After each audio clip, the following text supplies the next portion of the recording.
नमस्कार दोस्तों, learn पावनम संस्कृतम channel पर आपका स्वागत है। दोस्तों, हमने दृश्य धातु के विषय में पढ़ा था और दृश्य धातु से संबंधित कर्ता और क्रिया के विषय में भी हमने अभ्यास किया था। तो आज साथियों, दृश्य धातु के विषय में और वाक्य जानेंगे और द्वितीय विभक्ति का भी प्रयोग किया था। द्वितीय विभक्ति का मतलब कर्म कारक। कोई भी संज्ञा शब्द है या सर्वनाम शब्द है, उसकी जो प्रथम लाइन होगी वह कर्ता की होगी और जो दूसरी लाइन होगी वह कर्म कारक की होगी। तो साथियों, आज हम उस दृश्य धातु का प्रयोग और दूसरे सेंस में करते हैं और तृतीय विभक्ति का भी प्रयोग करके जानते हैं कि किस प्रकार से हम तृतीय विभक्ति का प्रयोग करें जिससे हम एग्जाम में अच्छे मार्क्स प्राप्त कर सकें। तो आइए साथियों जानते हैं। जैसे दृश्य धातु का ही प्रयोग करेंगे। राम मोहन को देखता है। राम मोहन को देखता है, ये वाक्य है। यहां पर देखने वाला कौन है? राम है, तो ये कर्ता हुआ। राम किसको देखता है? मोहन को देखता है, तो ये कर्म हुआ साथियों। और देखता है, ये क्या हुई? क्रिया हुई। देखता है, ये क्या है? क्रिया है। तो हमने जाना था कि जो कर्ता है वहां पर हम प्रथमा विभक्ति का प्रयोग करते हैं। जैसे बालक है, बालकौ, बालका। उसी प्रकार से राम है, रामौ, रामः।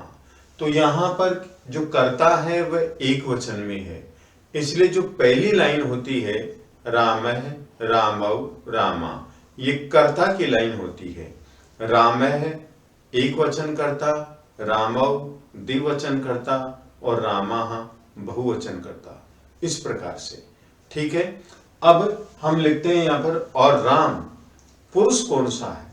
प्रथम पुरुष है। पुरुष कौन सा है?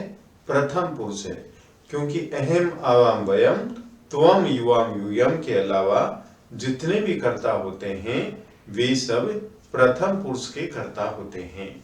तो यहाँ पर जो राम है वो एक वचन है और प्रथम पुरुष है, तो लिखेंगे हम राम है। राम मोहन को देखता है, तो ये है कर्म। कर्म में हम कोई भी संज्ञा शब्द या सर्वनाम शब्द होगा उसकी दूसरी लाइन का प्रयोग करेंगे। कर्म यदि एक वचन है तो जो दूसरी लाइन होगी उसका एक वचन प्रयोग करेंगे। कैसे प्रयोग करेंगे? देखिए, मैं ये मोहन शब्द ही लिखता हूं।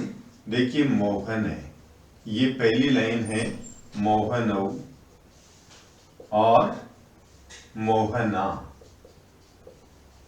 इस प्रकार से, जैसे राम है, रामो, रामा। फिर मोहनम, ये दूसरी लाइन है। देखो, ये हमें समझ लेना चाहिए। और मोहनौ और मोहनान, मोहनान, ये है।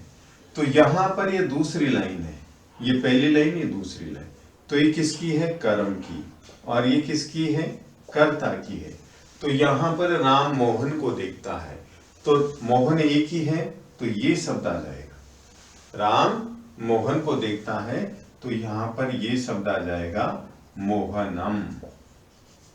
ठीक है। प्रथम पुरुष एक वचन है राम, कर्ता के अनुसार ही हम क्रिया का प्रयोग करेंगे। राम है प्रथम पुरुष एक वचन है, तो प्रथम पुरुष एक वचन की क्रिया का प्रयोग करेंगे। प्रथम पुरुष एक वचन की क्रिया क्या होगी? पश्यति। राम है मोहनम पश्यति, राम मोहन को देखता है। ये वाक्य बन गया हमारा। राम है मोहनम पश्यति, राम मोहन को देखता है। तो ये हमारा वाक्य बन गया। तो देखिए साथियों, यहां पर राम प्रथम पुरुष एक वचन है, प्रथम पुरुष एक वचन की ही हमने क्रिया का प्रयोग किया है। और जो कर्म है वो एक वचन में है, तो एक वचन कर्म का ही प्रयोग किया है। तो हमारा वाक्य एकदम ठीक है।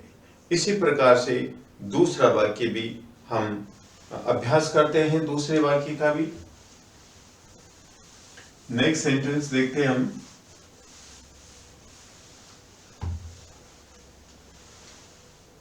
पिता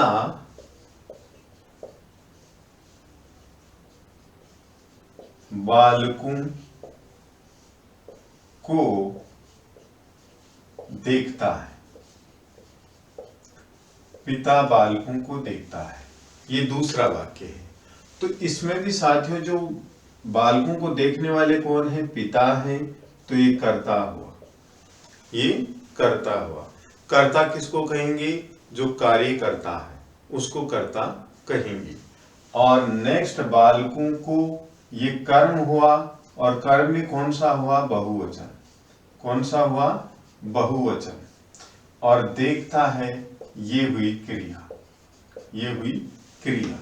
बालकों को तो बहुवचन कर, क्या हुआ? बहुवचन कर्म हुआ।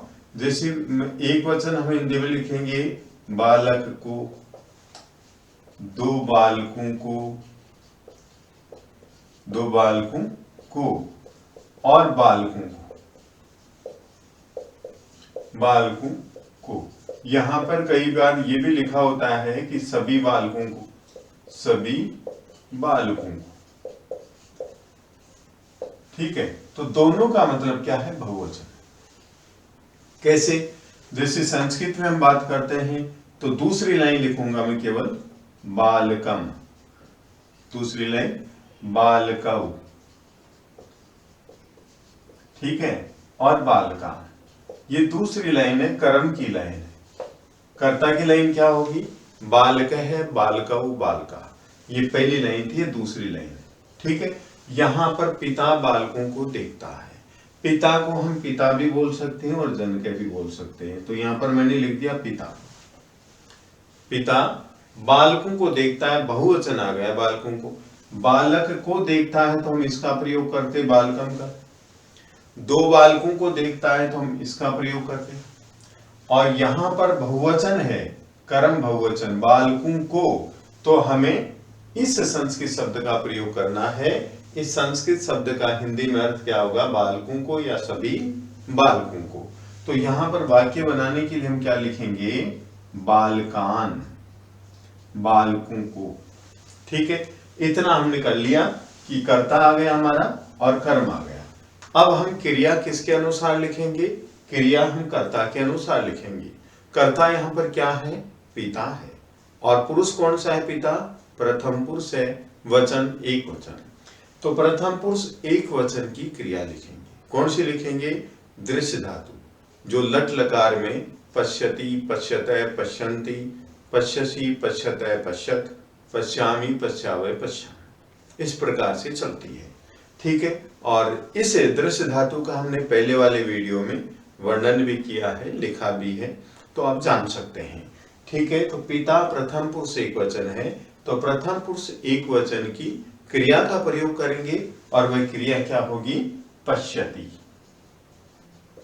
ये पश्यति हम इस कर्ता के अनुसार लिखेंगे, पिता के अनुसार। बालकान के अनुसार नहीं लिखेंगे, क्योंकि क्रिया हमेशा कर्ता के अनुसार प्रयोग की जाती है, ये हमें ध्यान रखना है। तो पिता बालकों को देखता है, पिता बालकान पश्यति, ये उत्तर हुआ। ठीक है, नेक्स्ट जानते हैं। नेक्स्ट वाक्य है साथियों,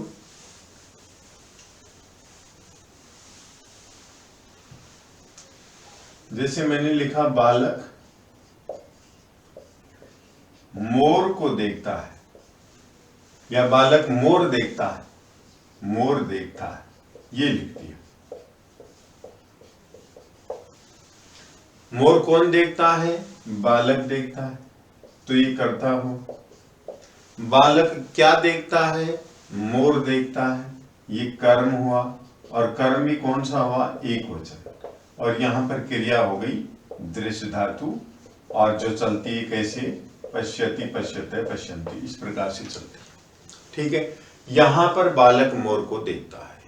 मोर को देखने वाला कौन है? बालक है, एक वचन है और प्रथम पुरुष है। तो यहां पर हम क्या लिखेंगे साथियों? बालक है। यहां पर क्या लिखेंगे? बालक है। बालक, बालक है का मतलब बालक, ये प्रथम पुरुष एक वचन है, बालक है। प्रथम पुरुष एक वचन क्यों है? क्योंकि न तो ये उत्तम पुरुष है न मध्यम पुरुष। आप कहेंगे कि उत्तम पुरुष क्या होता है, मध्यम पुरुष क्या होता है, इसके विषय में हर वीडियो में मैंने बोला है कि उत्तम पुरुष के कर्ता अहम आवाम वयम होते हैं, मध्यम पुरुष के कर्ता त्वम युवाम यूयम होते हैं। इनके अलावा जितने भी कर्ता होते हैं वे सब प्रथम पुरुष के कर्ता होते हैं। ये हर वीडियो में 2-3 बार मैं बोलता हूँ। तो साथियों ये अपने दिमाग में बहुत अच्छी तरह से बिठा लीजिए, क्योंकि पुरुष का हर समय प्रयोग होता है और ये बहुत ही महत्वपूर्ण है। ठीक है, तो जिस पुरुष तथा वचन में कर्ता होता है उसी पुरुष तथा वचन में क्रिया का प्रयोग किया जाता है। ये हमेशा हमें ध्यान रखना है, क्योंकि क्रिया का प्रयोग करने वाला कर्ता ही होता है। कर्ता के बिना क्रिया प्रयुक्त नहीं होती है, बिना कर्ता की क्रिया होती ही नहीं।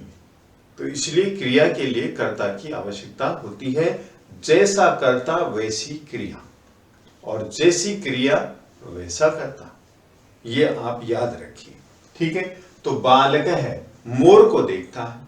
तो जैसे हमने द्वितीय विभक्ति देखी, तो मोर की भी द्वितीय विभक्ति लिख देता हूं। मोर चलता है, मयूर है। ये प्रथमा विभक्ति देखो, प्रथमा में लिख देता हूं मयूरौ और मयूरा। ये प्रथमा विभक्ति की कर्ता है। और मयूरम, मयूरौ, मयूरान, मयूरा। तो ये कर्ता की लाइन है साथियों, और ये कर्म की लाइन। ये कर्ता की लाइन और ये कर्म की लाइन है। ठीक है, तो यहां पर मयूर है, मयूरो, मयूरा, ये कर्ता है। और बालक मोर को देखता है। कितने मोर को देखता है? एक मोर को। तो एक मोर को देखता है, तो ये कर्म है, एक वचन है। तो यहां पर हम क्या लिखेंगे? मयूरम। क्या लिखेंगे साथियों? मयूरम। और देखता कौन है? बालक। बालक प्रथम पुरुष एक वचन है, तो प्रथम पुरुष एक वचन की क्रिया का प्रयोग करेंगे हम पश्यति। ये लिख दिया, बालक मयूरम पश्यति, बालक मोर को देखता है। ठीक है, बालक एक मोर को ही देख सकता है, दो को भी देख सकता है और दो से अधिक को भी देख सकता है। इसका हमें कैसे सेंटेंस बनाना वो भी जाने, जिससे हमारी गलती नहीं हो। जैसे मैं दूसरा वाक्य बोलता हूं कि बालक दो मोरों को देखता है, तो यहां पर क्या लिखेंगे हम? बालक है। और अभी अभी मैंने लिखा था, गलती से उसको रब कर दिया, तो फिर लिखता हूं मैं, जिससे क्लियर हो जाए। सेकंड वाली लाइन लिख रहा हूं केवल, मयूरम, मयूरौ और मयूराम, ये कर्म कार्य की लाइन है। बालक दो मोरों को देखता है, तो हम कौन सा शब्द यूज करेंगे? ये, तो लिखेंगे मयूरौ। तो यहां पर द्विवचन हो गया, मयूरौ। बालक देखने वाला है, प्रथम पुरुष एक वचन है, तो प्रथम पुरुष एक वचन की यहां पर क्रिया आएगी पश्यति। तो इसका मतलब हुआ बालक दो मोरों को देखता है। इसका मतलब हुआ बालक एक मोर को देखता है, क्योंकि यहां पर एक वचन का प्रयोग किया गया है।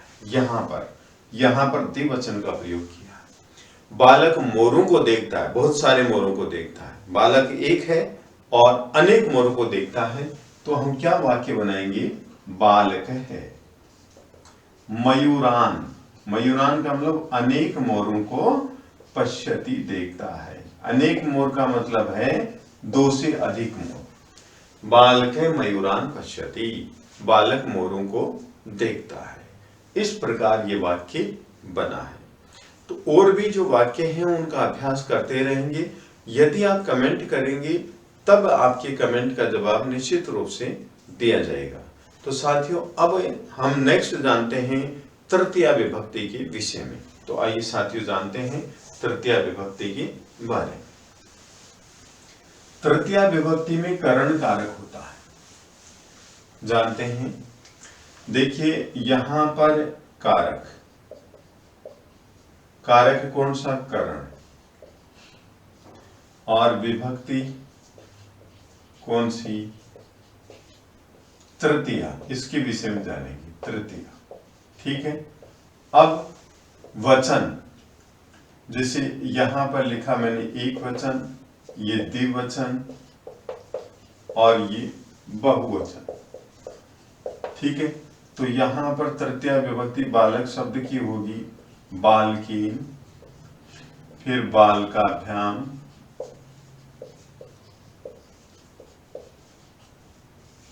फिर नेक्स्ट है बालकई। ये तृतीय विभक्ति हो गई बालकई। देखिए करण कारक, करण कारक का चिन्ह क्या होता है?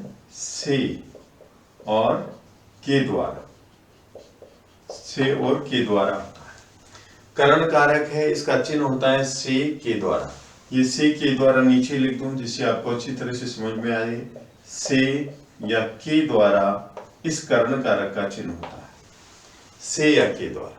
और तीसरी लाइन होती है ये, और इसमें विभक्ति कौन सी होती है? तृतीया होती है।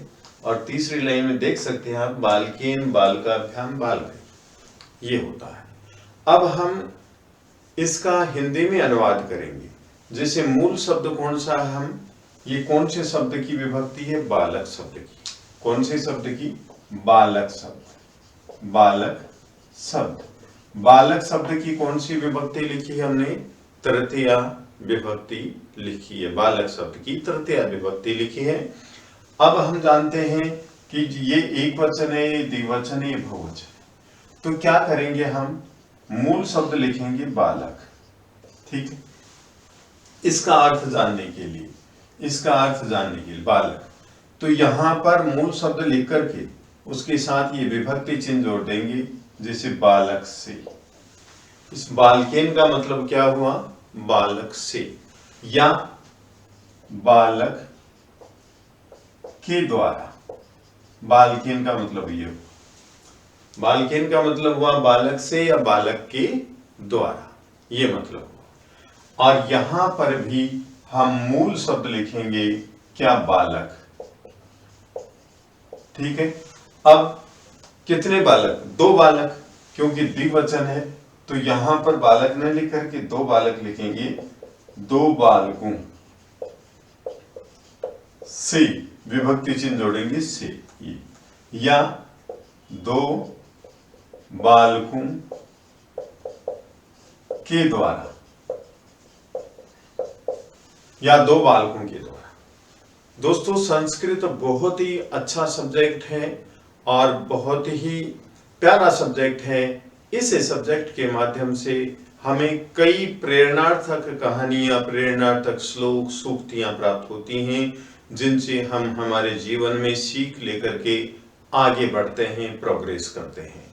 तो साथियों ध्यान से देखें, और ध्यान से देखेंगे तो निश्चित रूप से समझ में आ ही जाता है।